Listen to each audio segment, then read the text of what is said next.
Quand on parle d'immunothérapie, et encore une fois, en restant modéré dans ses propos et dans les espoirs qu'on peut susciter, on doit parler de véritable bouleversement thérapeutique. Bouleversement parce que c'est un bouleversement dans le concept, avec la chirurgie, la chimiothérapie, la radiothérapie et même l'hormonothérapie. Et même les thérapeutiques ciblées, finalement, on cherche à agir sur la tumeur, contre la tumeur. Avec l'immuno-oncologie, on utilise ou on réveille les défenses de l'organisme. Et donc le concept est complètement nouveau. Et il faut le reconnaître, les résultats auxquels aujourd'hui on a abouti, avec plusieurs années de recul, sont spectaculaires. Chez Bristol Myers Squibb, oui c'est vrai, Bristol Myers Squibb a été précurseur, mais ça n'est qu'un début et il ne faut pas évidemment s'endormir sur ses lauriers. Aujourd'hui, nous continuons nos développements dans plusieurs directions.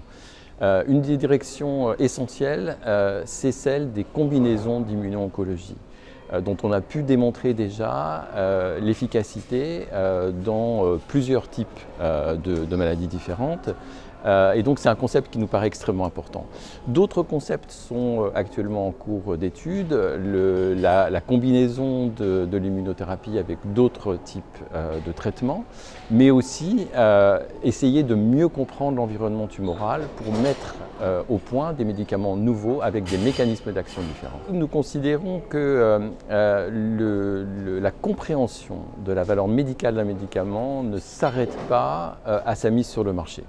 Lors de la mise sur le marché, on a généralement un très beau dossier d'enregistrement avec des données qui sont très probantes, mais je dirais que c'est presque le début de notre compréhension profonde de tout ce qu'un médicament peut apporter. Et si on veut comprendre la véritable valeur d'un médicament, alors il nous faut des données en vie réelle, il nous faut des big data. Et ces données en vie réelle portent sur l'efficacité du traitement, mais aussi sur sa tolérance. Et il nous faut plusieurs années de recul pour bien comprendre ces deux éléments.